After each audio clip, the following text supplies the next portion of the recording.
Kamusta Pilipinas? Pinas Balita muli hong maghahatid ng pinaka-latest na weather update sa lagay ng ating panahon. Pero kung bago ka lang, please huwag mo nakakalimutan na mag-like and subscribe. Maraming salamat po. Kaibigan kabayan, sa kasalukuyan ay minomonitor natin.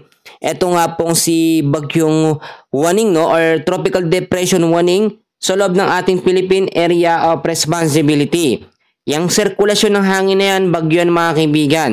Meron niyang lakas ng hangin po ngayon na umaabot lamang sa 55 km per hour at may pagbugso naman na 70 km per hour. May pagkilos pa northwestward, medyo mabagal lang o slowly yung kilos niya. Sa ngayon, lalabas ito ng ating Philippine Area of Responsibility pagdating pa po ng araw ng Martes ng hapon, alas 2 ng hapon mga kaibigan.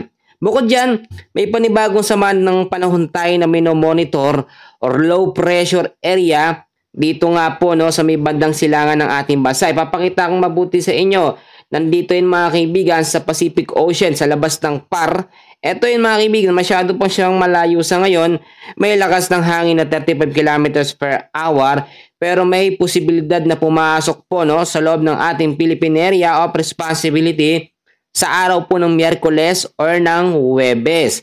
At kung sakaling ito yung maging isang ganap na bagyo sa loob ng PAR, tatawagin po itong bagyong isang sa loob ng ating bansa. So ganito ang gusto natin mangyari tulad na lamang ni Bagyong Waning. Naging isang ganap na bagyo siya pero hanggang tropical depression category. Mahina lang mga kaibigan. Actually, mas humina pa siya ngayon.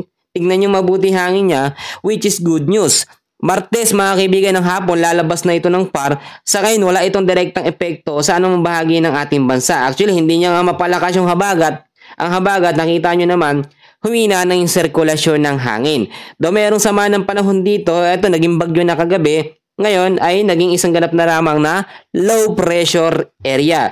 Pero syempre may mga posibilidad pa rin tayo na kino-consider dito, yung pagbabago ng kilos, At lalo na yung habagat. Actually, nagbibigay ng mga sama ng panahon ng mga pag-uulan sa ilang bahagi ng ating bansa ngayon ay ito nga pong habagat or southwest monsoon.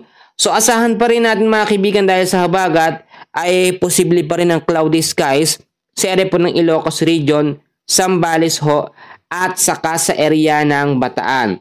Sa area naman ng Palawan, apektado rin tayo ng maulap na kalangitan with isolated rain showers or thunderstorm dahil pa rin yan sa habagat o southwest monsoon.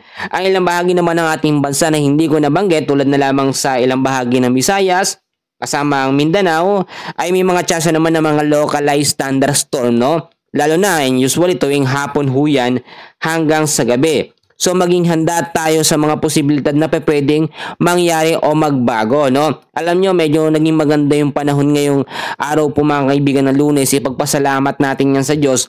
Pero sa mga susunod na mga araw, may mga posibilidad na may mga pag-uulan na. Lalo na kapag nagkaroon na ng direksyon. Ito nga pong LPA or banta ng posibleng bagyo. Ito actually medyo malayo pa to. Pero hindi natin naalis yung mga posibilidad na pwede pong mangyari. So kaibigan kabayan, yan muna ang pinaka-latest natin. And please don't forget to like and subscribe. Maraming salamat.